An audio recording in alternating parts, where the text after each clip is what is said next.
جب میں اس سفر کے لیے تحقیق کر رہا تھا تو ایک بات نے مجھے بہت حیران کیا کہ ایک ہی ملک میں کراچی جیسی ساحلی افراتفری بھی ہے اور اسکردو جیسا سرد صحرا بھی۔ بالکل۔ ایک طرف لاہور ہے جو تاریخ میں جیتا ہے تو دوسری طرف اسلام آباد جسے مستقبل کے لیے ڈیزائن کیا گیا تھا۔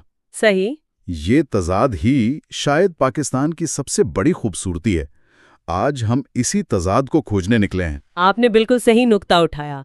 پاکستان کو سمجھنے کے لیے اس کے تضادات کو سمجھنا بہت ضروری ہے۔ یہ کوئی ایک جیسا ملک نہیں ہے۔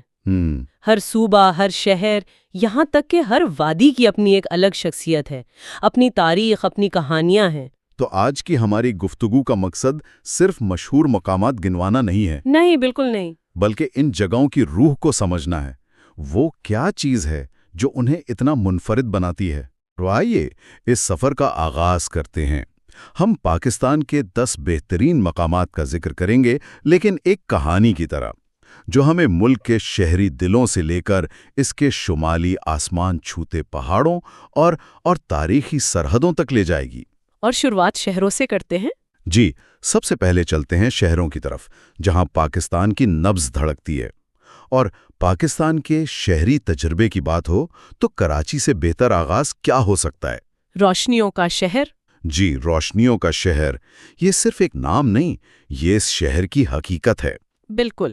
یہاں زندگی کبھی نہیں رکتی۔ یہ ملک کا سب سے بڑا شہر ہے، اس کا معاشی مرکز اور ایک ایسا شہر جو ہر کسی کو اپنی آغوش میں لے لیتا ہے۔ میں نے تو یہ بھی سنا ہے کہ وہاں سڑک پار کرنا بھی ایک فن ہے۔ یہ بالکل سچ ہے۔ کراچی آپ کو نرمی سے خوش آمدید نہیں کہتا، وہ آپ کو اپنی توانائی کے بھنور میں کھینچ لیتا ہے۔ لیکن اس افراتفری کے پیچھے ایک گہری تاریخ ہے۔ یہ پاکستان کا پہلا دارالحکومت تھا۔ اچھا، جی۔ تقسیم کے بعد ہندوستان کے مختلف علاقوں سے آنے والے لاکھوں لوگوں کے لیے یہ پہلا گھر تھا۔ اسی لیے کراچی ایک حقیقی میلٹنگ پاٹ ہے۔ یعنی ہر طرح کے لوگ۔ ہاں، ہر زبان، ہر ثقافت، ہر قسم کے لوگ ملیں گے۔ یہ شہر ایک زندہ، دھڑکتی ہوئی اکائی ہے جس کی اپنی ایک رفتار ہے جو شاید پورے ملک میں کسی اور شہر میں نہیں۔ اور پھر اسی سکے کا دوسرا رخ ہے اسلام آباد۔ ہاں، کراچی کی بے ترتیب توانائی کے بالکل برعکس اسلام آباد تو ترتیب، سکون اور منصوبہ بندی کا شاہکار ہے۔ بالکل مختلف دنیا ہے۔ ہریالی، چوڑی سڑکیں اور مارگلا کی پہاڑیوں کا پس منظر، ایسا لگتا ہے جیسے کسی نے سکون کا ایک نخلستان بنا دیا ہو۔ یہ ایک بہت دلچسپ موازنہ ہے۔ اسلام آباد کو 60 کی دہائی میں ایک یونانی آرکیٹیکٹ نے ڈیزائن کیا تھا۔ اوہ! جی، کانسٹینٹینوس دوکسیاڈس۔ اور اس کے پیچھے فلسفہ یہ تھا کہ ایک ایسا دارالحکومت بنایا جائے جو پاکستان کے مستقبل کی عکاسی کرے، جدید، منظم اور فطرت کے قریب۔ لیکن کیا اس کی وجہ سے شہر کی روح، مطلب وہ جو ایک شہر کا اپنا پن ہوتا ہے، وہ کم ہو گیا؟ یہ ایک بہت بڑی بحث ہے۔ کچھ لوگوں کا ماننا ہے کہ اسلام آباد میں لاہور یا کراچی جیسی ثقافتی گہرائی نہیں ہے۔ حالانکہ فیصل مسجد جیسی جگہ جو جدید اسلامی فن تعمیر کا ایک شاندار نمونہ ہے، وہ اس شہر کو ایک الگ شناخت دیتی ہیں۔ شہروں کی روح کی بات چلی ہے تو لاہور کا ذکر تو ناگزیر ہے۔ بالکل۔ جن نے لاہور نہیں ویکھیا وہ جمیا ہی نہیں۔ جی، یہ صرف ایک کہاوت نہیں، یہ لاہوریوں کا اپنے شہر سے محبت کا اظہار ہے۔ مجھے لگتا ہے لاہور صرف ایک شہر نہیں، ایک احساس ہے۔ بالکل۔ لاہور کو کھانوں کا دارالحکومت تو سب کہتے ہیں، لیکن اس کے پیچھے کی وجہ بہت دلچسپ ہے۔ اس میں آپ کو مغلئی کھانوں کی تاریخ ملے گی، سکھ سلطنت کے اثرات، پھر تقسیم کے بعد دہلی اور امرتسر سے آنے والے خاندانوں کی ترکیبیں اور پنجاب کی زرخیز زمین۔ یعنی یہ سب مل کر لاہور کا ذائقہ بناتے ہیں۔ جی، یہاں کا کھانا صرف ذائقہ نہیں، ایک پوری تاریخ سناتا ہے۔ لاہور قلعہ کی دیواریں مغلوں کی شان و شوکت کی کہانیاں سناتی ہیں تو اندرون شہر کی تنگ گلیاں، وہ تو ایک الگ ہی دنیا ہے۔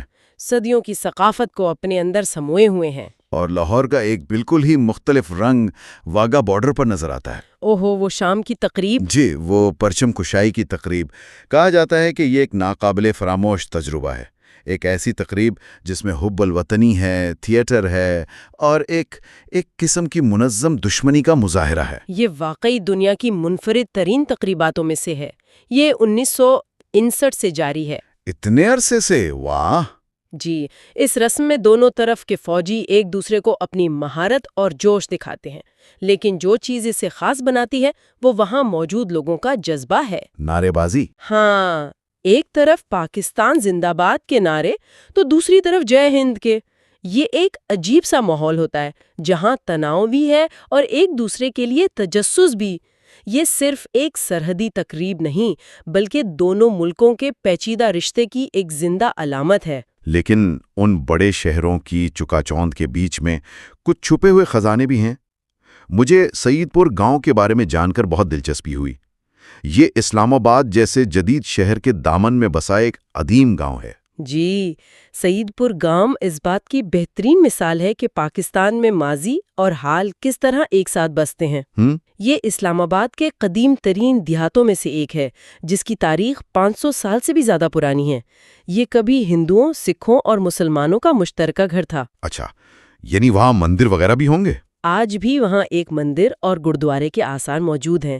حکومت نے اسے ایک ثقافتی ورثے کے طور پر محفوظ کیا ہے، جہاں آپ جدید اسلام آباد سے چند منٹ کی دوری پر روایتی دیہاتی زندگی اور کھانوں کا تجربہ کر سکتے ہیں۔ واہ، یہ تو بہت زبردست ہے۔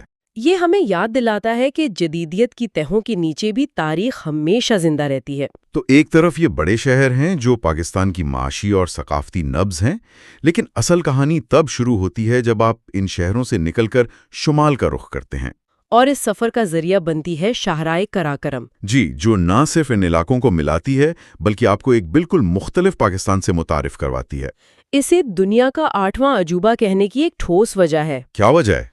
آپ تصور کریں، دنیا کے 3 عظیم ترین پہاڑی سلسلوں ہمالیہ، قراقرم اور ہندوکش کو کاٹ کر یہ سڑک بنائی گئی ہے۔ ناقابل یقین۔ جی، 1960 اور 70 کی دہائی میں اس کی تعمیر کے دوران 1000 سے زیادہ چینی اور پاکستانی مزدوروں اور انجینئرز نے اپنی جانیں دیں۔ اوہ!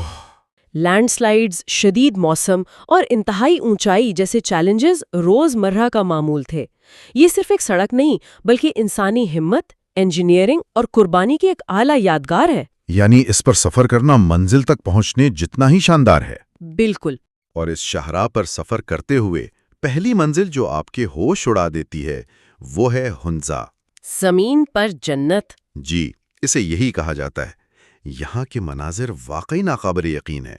فیروزی پانی، برف سے ڈھکے پہاڑ اور ہر طرف خوبانی کے باغات۔ وہاں کی ایک مقامی کہاوت بھی ہے، کون سی؟ بغیر منظر والا گھر بغیر چھت کے گھر جیسا ہوتا ہے۔ واہ، کیا بات ہے! یہ کہاوت ہنزا کی روح کو بیان کرتی ہے۔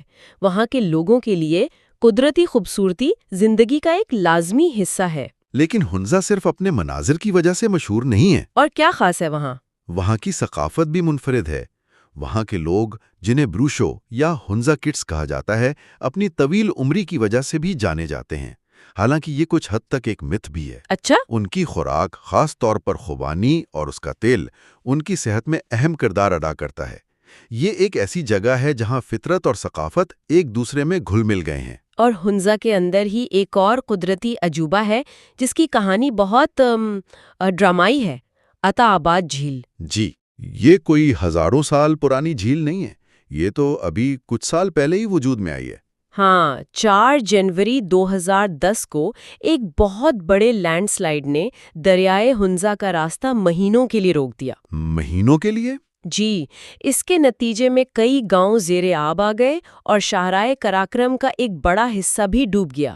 یہ ایک بہت بڑی تباہی تھی۔ تو یہ جھیل اسی تباہی سے بنی؟ بالکل، اسی تباہی کے بطن سے اس جھیل نے جنم لیا، جس کا فیروزی پانی آج ہزاروں سیاحوں کو اپنی طرف کھینچتا ہے۔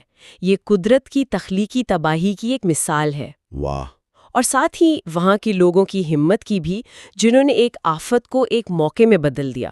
یہ اس بات کی زندہ مثال ہے کہ مشکل کے بعد آسانی آتی ہے۔ یہ تو واقعی امید کی کہانی ہے۔ اب شمال میں ایک اور جگہ کی طرف چلتے ہیں جو ہنزا کو خوبصورتی میں سخت مقابلہ دیتی ہے، اسکردو۔ اوہ، اسکردو! انتہائی نیلا پانی، بلند و بالا پہاڑ اور سرد صحرا۔ اسکردو کے مناظر ایسے ہیں جو آپ نے پہلے کبھی نہیں دیکھے ہوں گے۔ اسکردو کی اصل شناخت اس کا gateway to the giants ہونا ہے۔ اس کا کیا مطلب ہے؟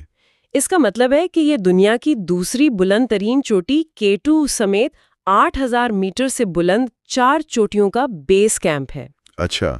اسی لیے یہ دنیا بھر کے کوہ پیماؤں اور ٹریکرز کے لیے ایک مقدس مقام کی حیثیت رکھتا ہے۔ اور وہاں کے سرد صحرا کا کیا قصہ ہے؟ وہاں کا سرد صحرا، جسے کتاپانا ڈیزرٹ کہتے ہیں، دنیا کے بلند ترین صحراؤں میں سے ایک ہے۔ یعنی پہاڑوں پر صحرا؟ جی، برف پوش پہاڑوں کے دامن میں ریت کے ٹیلے ایک ایسا منظر پیش کرتے ہیں جو کسی دوسری دنیا کا لگتا ہے۔ یہ جگہ صرف خوبصورت نہیں، یہ بہت طاقتور اور ہیبت ناک بھی ہے۔ ناقابل یقین۔ اب ہم اپنے سفر کے آخری حصے کی طرف پڑھتے ہیں۔ کچھ ایسے علاقوں کی سیر کرتے ہیں جو اپنی تاریخی گہرائی اور سرحدی محل وقوع کی وجہ سے منفرد ہیں۔ اور اس میں سب سے پہلے سوات کا نام آتا ہے۔ جی، پاکستان کا سوئٹزرلینڈ۔ یہ سوئٹزرلینڈ والا نام شاید اس کی قدرتی خوبصورتی کی وجہ سے دیا گیا ہو، لیکن سوات کی اصل اہمیت اس کی تاریخی گہرائی میں ہے۔ تاریخ کس طرح کی؟ یہ وادی گندھارا تہذیب کا دل تھی۔ ہزاروں سال پہلے یہ بدھ مت کا ایک بہت بڑا مرکز تھی۔ واہ! یہاں آج بھی سینکڑوں اسٹوپاز اور خانقاہوں کے آثار موجود ہیں۔ سوات کا میوزیم گندھارا آرٹ کے نایاب نمونوں سے بھرا پڑا ہے۔ تو یہ صرف سرسبز میدانوں اور دریاؤں کی وادی نہیں، بلکہ ایک ایسی سرزمین ہے جہاں تہذیبوں نے جنم لیا۔ اور وہ بادشاہ کے ہاتھی والی کہانی کیا ہے؟ وہ مجھے بہت دلچسپ لگی۔ جی، یہ ایک مقامی لوک کہانی ہے کہ محمود غزنوی کا ہاتھی یہاں ایک بڑی چٹان پر چڑھ گیا اور وہاں سے گر کر مر گیا۔ اور خود بھی ایک چٹان میں تبدیل ہو گیا۔ جی بالکل، یہ کہانیاں اس جگہ کے ثقافتی ورثے کا حصہ ہیں اور اسے مزید پراسرار بناتی ہیں۔ سوات نے ماضی قریب میں مشکل وقت بھی دیکھا ہے، لیکن اب یہ دوبارہ سیاحت کے لیے کھل چکا ہے اور اس کی رونقیں بحال ہو رہی ہیں۔ یہ بہت اچھی خبر ہے۔ اور اب ہمارے سفر کا آخری پڑاؤ پشاور۔ پشاور افغان سرحد کے قریب واقع یہ شہر تاریخ، تجارت اور ذائقوں کا سنگم ہے۔ پشاور جنوبی اور وسطی ایشیا کا تاریخی دروازہ رہا ہے۔ اس کا قصہ خوانی بازار تو جیسے وقت میں ایک سفر ہے۔ قصہ خوانی یعنی کہانیاں سنانے والوں کا بازار؟ بالکل، اس کا نام ہی اس کی تاریخ بتاتا ہے۔ صدیوں پہلے شاہراہ ریشم کے قافلے یہاں رکتے تھے اور تاجر آگ کے گرد بیٹھ کر چین، فارس اور یورپ کے قصے سنایا کرتے تھے۔ اور وہ ماحول آج بھی محسوس ہوتا ہوگا؟ آج بھی اس بازار کی گہما گہمی، مسالوں کی خوشبو اور کاریگروں کے ہنر میں وہی قدیم روح محسوس ہوتی ہے۔ اور پشاور کے کھانوں، خاص طور پر چپلی کباب کا تو کوئی جواب نہیں۔ بالکل، پشاوری چپلی کباب صرف ایک ڈش نہیں، یہ اس خطے کی پہچان ہے۔ اس کے علاوہ بالا حصار قلعہ، جو صدیوں سے اس شہر کی حفاظت کرتا آیا ہے، اور پشاور میوزیم، یہ سب اس شہر کی تہ در تہ تاریخ کو بیان کرتے ہیں۔ جی، پشاور ایک ایسا شہر ہے جسے سمجھنے کے لیے آپ کو اس کی گلیوں میں کھونا پڑتا ہے۔ تو یہ تھا ہمارا سفر، کراچی کی بے لگام توانائی سے لے کر اسلام آباد کے منظم سکون تک، لاہور کی ثقافتی شان و شوکت سے گزرتے ہوئے ہنزا اور اسکردو کی آسمانی خوبصورتی تک، اور پھر سوات اور پشاور کی تاریخی گہرائی میں اترتے ہوئے، ہر جگہ ایک الگ دنیا، ایک الگ کہانی۔ اگر ہم اس پورے سفر کا نچوڑ نکالیں تو ایک بات واضح ہوتی ہے، پاکستان تضادات اور گہرے حسن کا ملک ہے۔ بالکل۔ یہ ان عام تاثرات سے کہیں بڑھ کر ہے جو اکثر میڈیا میں دکھائے جاتے ہیں۔ یہ ایک ایسی سرزمین ہے جہاں قدیم تاریخ، متحرک ثقافتیں اور دنیا کے سب سے شاندار اور ہیبت ناک مناظر ایک ساتھ موجود ہیں۔ یہاں ہر کونے میں ایک نیا تجربہ اور ایک نئی کہانی منتظر ہے۔ بالکل صحیح کہا۔ اور اسی کے ساتھ ہم آج کی گفتگو کا اختتام ایک سوچ انگیز سوال کے ساتھ کرتے ہیں۔ ہم نے ان ناقابل یقینی مقامات کا سفر کیا، ہر ایک کی اپنی کہانی ہے۔